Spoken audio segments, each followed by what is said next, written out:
Hello' everyone, Equipath YouTube চেনেলটোলৈ তোমালোকক স্বাগতম জনাইছোঁ। এইটো ক্লাছ 11 ফিজিক্সৰ মেকানিকেল প্ৰপাৰ্টিজ অফ ছলিড নামৰ চেপ্টাৰটোৰ দ্বিতীয় খণ্ড। ইয়াৰে আগৰ খণ্ডটোত ষ্ট্ৰেছ আৰু ষ্ট্ৰেইনৰ ওপৰত ডিছকাছ কৰা হৈছে। এইটো খণ্ডত আমি stress strain curve, modulus of elasticity, Poisson's ratio' আৰু elastic potential energy in a stretched wire এই টপিক কেইটাৰ ওপৰত ডিছকাছ কৰিম। আজিৰ ভিডিঅ'টোৰ প্ৰথম টপিকটো হ'ল stress strain curve under tensile stress. তো ফৰ এ গিভেন মেটেৰিয়েল আমি ষ্ট্ৰেছ ষ্ট্ৰেইন কাৰ্ভডাল কেনেকৈ পাওঁ? এক্সপেৰিমেণ্টেলি চোৱা, ষ্ট্ৰেছ ষ্ট্ৰেইন কাৰ্ভটোৰ বাবে এটা চিলিণ্ড্ৰিকেল স্পেচিমেন লোৱা হয় আৰু এই স্পেচিমেনটোৰ ওপৰত ইউনিভাৰ্চেল টেষ্টিং মেচিনৰ সহায়ত আমি এক্সপেৰিমেণ্ট চলাওঁ। স্পেচিমেনটোৰ এণ্ড দুটা জেনেৰেলি লাৰ্জ ডায়মিটাৰৰ হয়, যাতে ইয়াক মেচিনটোত সহজে ফিট কৰিব পৰা যায়।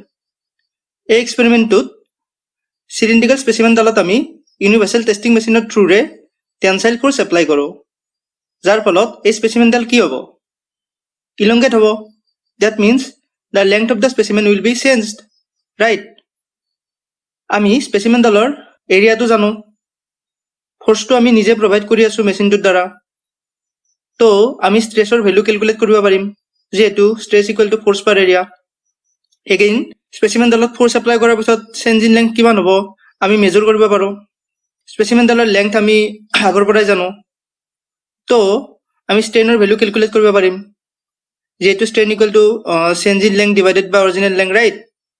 এই ষ্ট্ৰেছ আৰু কৰস্পণ্ডিং ষ্ট্ৰেইনবিলাকৰ ভেলুৰ পৰা আমি এই ষ্ট্ৰেছ ষ্ট্ৰেইন কাৰ্ভডাল প্লট কৰোঁ।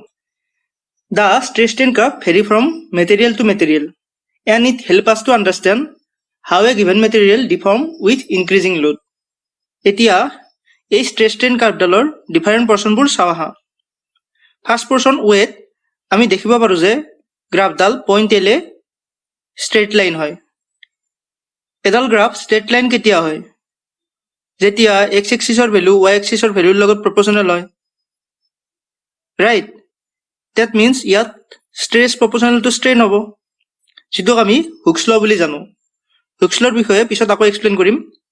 আৰু এই পইণ্ট এক আমি প্ৰপ'ৰ্চনেল লিমিট বুলি কওঁ। In the portion from A to B we can see graph is not a straight line.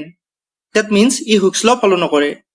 কিন্তু পইণ্ট বিত যদি স্পেচিমেনডালক আনলোড কৰা হয়, ই আগৰ চেপেলে ঘূৰি আহে, যাক ইলাষ্টিক ডিফৰ্মেশ্যন বুলি কোৱা হয়। আৰু পইণ্ট বিটোক আমি ইলাষ্টিক লিমিট বুলি কওঁ। যদি আমি পইণ্ট বিৰ পৰা গ্ৰেজুৱেলি ফ'ৰ্চ বঢ়াই গৈ থাকোঁ, তোমালোকে গ্ৰাফডালৰ পৰা নটিচ কৰিব পাৰিবা যে strain increase much more rapidly with stress.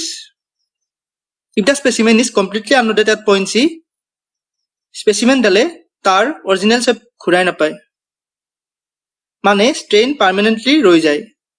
ইয়াৰ পৰা মেটেৰিয়েলৰ ফ্ল' ষ্টাৰ্ট হয় আৰু ইয়াকে আমি প্লাষ্টিক ডিফৰ্মেশ্যন বুলি কওঁ।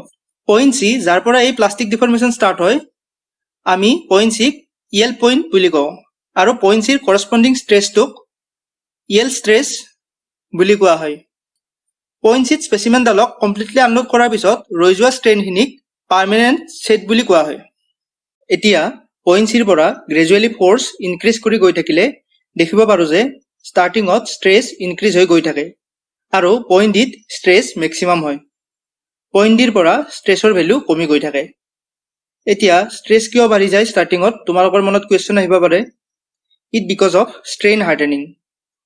এতিয়া তোমালোকক ইয়াৰ বিষয়ে ডিটেইলছত নালাগে, হায়াৰ ষ্টাডিজ কৰিলে জানিব পাৰিবা।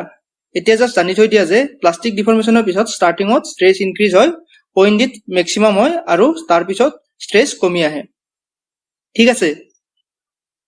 আৰু পইণ্ট ডিৰ কৰস্পণ্ডিং ষ্ট্ৰেছটোক আমি আল্টিমেট টেনচাইল ষ্ট্ৰেংথ বুলি কওঁ। এতিয়া কথাটো হ'ল পইণ্ট ডিৰ পৰা ষ্ট্ৰেছ কিয় কমি আহে? চোৱা, আমি ফ'ৰ্চ এপ্লাই কৰি স্পেচিমেনটো ইলেংগেট কৰি গৈ থাকিলে ইয়াৰ ক্ৰছ ছেকশ্যনেল এৰিয়াটো কমি যাই থাকিব।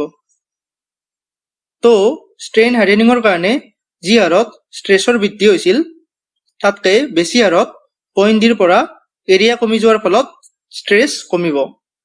এতিয়া তোমালোকৰ ডাউট হ'ব পাৰে যে এৰিয়া কমিলে ষ্ট্ৰেছ বাঢ়িবহে লাগিছিল, বিকজ আমি জানো stress equal to force per area. কিন্তু কমে কিয়?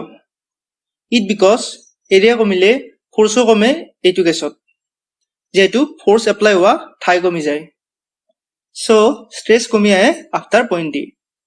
আৰু পইণ্ট ইলে ফোৰ্স ইনক্ৰিজ কৰি গৈ থাকিলে এৰিয়া কমি কমি যায়, এটা টাইমত স্পেচিমেনডাল ব্ৰেক হৈ যাব। আৰু এই পইণ্ট ইটোক আমি ব্ৰেকিং পইণ্ট বুলি কওঁ। এইখিনিয়ে ষ্ট্ৰেছ ষ্ট্ৰেইন কাৰ্ভৰ ওপৰত আছিল। ষ্ট্ৰেছ ষ্ট্ৰেইন কাৰ্ভৰ পৰা আমি ডাক্টাইল আৰু ব্ৰিটেল মেটেৰিয়েল কি হয় ডিফাইন কৰিব পাৰোঁ। ডাক্টাইল মেটেৰিয়েলত বল প্ৰয়োগ কৰিলে ব্ৰেক হোৱাৰ আগত প্লাষ্টিক ডিফৰ্মেশ্যন হয়, আৰু ব্ৰিটেল মেটেৰিয়েলত কোনো প্লাষ্টিক ডিফৰ্মেশ্যন নহয়।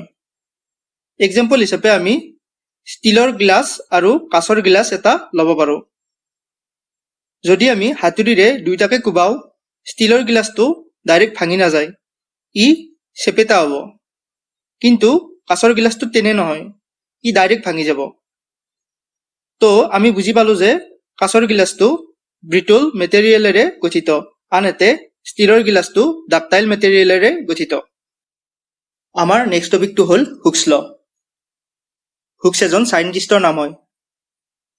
According to Hooke's law, stress is directly proportional to strain, and this proportionality holds good up to proportional limit, যোনটো পইণ্ট বি আছিল ষ্ট্ৰেছ ষ্ট্ৰেইন কাৰ্ভডালত। যদি আমি প্ৰপৰ্চনেলিটিটো গুচিয়াব লাগে, আমি কি কৰিব লাগিব? ইয়াক এটা কনষ্টেণ্টেৰে মাল্টিপ্লাই কৰিব লাগিব, আৰু এই কনষ্টেণ্টটোক আমি মডুলাছ অফ ইলাষ্টিচিটি বুলি কওঁ। মডুলাছ অফ ইলাষ্টিচিটি তিনি প্ৰকাৰৰ: য়ং মডুলাছ, বাল্ক মডুলাছ আৰু modulus of rigidity. Young modulus হ'ল ratio' of normal stress to the longitudinal strain. ধৰি লোৱা এই ৱায়াৰডালৰ লেংথ এল আৰু এৰিয়া এ। ইয়াতে নৰ্মেল ফ'ৰ্চ এফ এপ্লাই কৰা হ'ল, যাৰ ফলত ইয়াৰ লেংথ ইনক্ৰিজ হ'লগৈ এল ডেছ। এতিয়া নৰ্মেল ষ্ট্ৰেছ কিমান হ'ব? F by A. তেনেকৈ লংগিটিউডিনেল ষ্ট্ৰেইন হ'ব L dash by L. So' Young modulus will be F by A divided by L dash by L. যদি য়ং মডুলাছক ৱাইৰে ৰিপ্ৰেজেণ্ট কৰোঁ, Y equal to F L by A L dash হ'ব Young মডুলাছৰ value. তেনেকৈ bulk modulus হ'ল ratio' of normal stress to the volumetric strain. ধৰি লোৱা এই স্পেয়াৰটোৰ volume V and surface area A. Suppose force F স্পেয়াৰটোৰ হোল ছাৰ্ফেচত ইউনিফৰ্মলি এক্ট কৰিছে, যাৰ ফলত ভলিউম ডিক্ৰিজ হৈ হ'লগৈ ভি ডেছ। তো চেঞ্জ ইন ভলিউম কিমান হ'ল? V dash minus V, which is equal to del V বুলি ধৰিলোঁ। এতিয়া নৰ্মেল ষ্ট্ৰেছ কিমান হ'ব? F by A and volumetric strain হ'ব ডেল ভি বাই ভি। যদি আমি বাল্ক মডুলাছক কেৰে ৰিপ্ৰেজেণ্ট কৰোঁ, কে কিমান আহিল? K equal to F by A divided by del V by V equal to F V by A del V. এই force এফটো compressive নেচাৰৰ হয়, and we know compressive force applied perpendicular to the surface per area equal to pressure. তো bulk মডুলাছৰ value কিমান আহিল? K equal to P V by del V. ঠিক আছে। আৰু ৰেচিপ্ৰকেল অফ বাল্ক মডুলাছক কম্প্ৰেছিবিলিটি বুলি কোৱা হয়। কম্প্ৰেছিবিলিটিয়ে কোনো এটা ছাবষ্টেঞ্চ কিমান কম্প্ৰেছিবল হয় তাক ইণ্ডিকেট কৰে। উদাহৰণস্বৰূপে আমি গেছক ল'ব পাৰোঁ। গেছ হাইলি কম্প্ৰেছিবল হয় because of the large amount of empty space between the gas particle. তেনেকে মডুলাছ অফ ৰিজিডিটি হ'ল ratio' of tangential stress to the shear strain. ইয়াক গ্ৰীক লেটাৰ ইটাৰে ৰিপ্ৰেজেণ্ট কৰা হয়। তো ইটা ইকুৱেল টু কিমান হ'ব ডায়েগ্ৰামটোৰ পৰা? টেঞ্জেনচিয়েল ফ'ৰ্চ এক হৈ আছে এই ছাৰ্ফেচখনত এফ। তো টেঞ্জেনচিয়েল ষ্ট্ৰেছ কিমান আহিব? ফ'ৰ্চ এফ ডিভাইডেড বাই এই ছাৰ্ফেচখনৰ এৰিয়া, যোনটো এ। তো ষ্ট্ৰেছ আহিল এফ বাই এ। তেনেকে ফ'ৰ্চ এফৰ বাবে ই থিটা এংগল মুভ হৈছে। চ' শ্বেয়াৰ ষ্ট্ৰেইন কিমান হ'ব? শ্বেয়াৰ ষ্ট্ৰেইন হ'ব থিটা। তো মডুলাছ অফ ৰিজিডিটিৰ ভেলু হ'ব F by A divided by theta, which is equal to F by A theta. Already মই different types of stress and ষ্ট্ৰেইনৰ ওপৰত প্ৰথম ভিডিঅ'টো বনাইছোঁ। যদি তোমালোকৰ বুজাত অসুবিধা হৈছে মডুলাছ অফ ইলাষ্টিচিটি, আগৰ ভিডিঅ'টো এবাৰ চাই ল'ব পাৰা। Now our next topic is Poisson's ratio. Poisson's ratio' হ'ল ratio' of lateral strain to the longitudinal strain. এতিয়া লেটাৰেল ষ্ট্ৰেইন কি? ধৰি লোৱা এই চলিড বডিটোত আমি এক্স ডাইৰেকশ্যনত ফ'ৰ্চ এপ্লাই কৰিলোঁ, যাৰ ফলত ই ফ'ৰ্চৰ ডাইৰেকশ্যনত ইলংগেট হ'ব। তাৰ বাবে আমি লংগিটিউডিনেল ষ্ট্ৰেইন পাম। এতিয়া তোমালোকে যদি ফিগাৰটো নটিচ কৰা দেখিবা যে ফ'ৰ্চটোৰ ফলত এক্স ডাইৰেকশ্যনত লেংথ বাঢ়িলে ৱাই এণ্ড জেড ডাইৰেকশ্যনত অতি কম পৰিমাণে ব্ৰেথ এণ্ড হাইট কমে। তো ফ'ৰ্চ এপ্লাই কৰিলে ফ'ৰ্চৰ পাৰ্পেণ্ডিকুলাৰ ডাইৰেকশ্যনত হোৱা এই ডিফৰ্মেশ্যনৰ বাবে লেটাৰেল ষ্ট্ৰেইন এৰাইজ হয়, আৰু এই লেটাৰেল এণ্ড লংগিটিউডিনেল ষ্ট্ৰেইনৰ ৰেচিঅ'টোক আমি পয়জনছ ৰেচিঅ' বুলি জানো। চেপ্টাৰটোৰ লাষ্ট টপিক হ'ল work done in stretching wire. ধৰি লোৱা এই ৱায়াৰডালৰ লেংথ এল আৰু এৰিয়া এ, যাক ফ'ৰ্চ এফ এপ্লাই কৰাৰ পিছত এল ডেছ লেংথ এক্সটেণ্ড হৈছে। এতিয়া আমি কি উলিয়াব লাগে? ৱৰ্ক ডান। ৱৰ্ক ডান মানে কি? Force into displacement in the direction of force. তো ৱৰ্ক ডান হ'ব W equal to force F into displacement L dash. ঠিক আছে? ঠিকে নাই। কিয়? বিকজ এই ফ'ৰ্চ এফটো কনষ্টেণ্ট নহয়, ই ভেৰিয়েবল হয়। মানে যিমানে ৱায়াৰডাল ইলংগেট হ'ব সিমানে ফ'ৰ্চ বাঢ়ি যাব। এক্সাম্পল হিচাপে আমি ৰাবাৰ এডাল ল'ব পাৰোঁ। ষ্টাৰ্টিঙত যেতিয়া আমি ৰাবাৰডালক টানো আমি প্ৰয়োগ কৰিবলগীয়া বলৰ পৰিমাণ ভালেখিনি কম হয়, কিন্তু যিমানে আমি ইয়াক বেছিকৈ টানি যাওঁ সিমানে বেছি বল প্ৰয়োগ কৰিব লাগে, ৰাইট? যিহেতু এই ফ'ৰ্চটো ভেৰিয়েবল হয় আমি ৱৰ্ক কেনেকৈ উলিয়াম? তো ইয়াৰ বাবে ৱায়াৰডালৰ এটা ইণ্টাৰমিডিয়েট পজিশ্যন প্ৰথমতে লোৱা হয়। এই ইণ্টাৰমিডিয়েট পজিশ্যনটোত ৱায়াৰডালত ফ'ৰ্চ এপ্লাই হৈ আছে এফ ডেছ, যাৰ ফলত ৱায়াৰডাল ইলংগেট হৈছে এক্স ডিষ্টেঞ্চ। ঠিক আছে? Now the length of the wire is further increase from X to a very small amount D X by applying a very small force dF dash. Now what will be the work done in this case?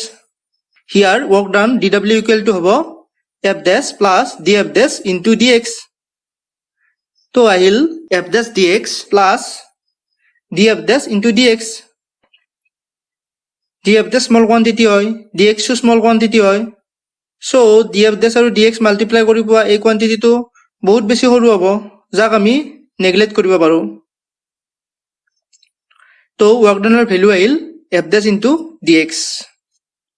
এতিয়া আমি এটা বস্তু চাওঁ, final আৰু intermediate পজিশ্যনৰ কাৰণে young মডুলাছৰ value কিমান হ'ব।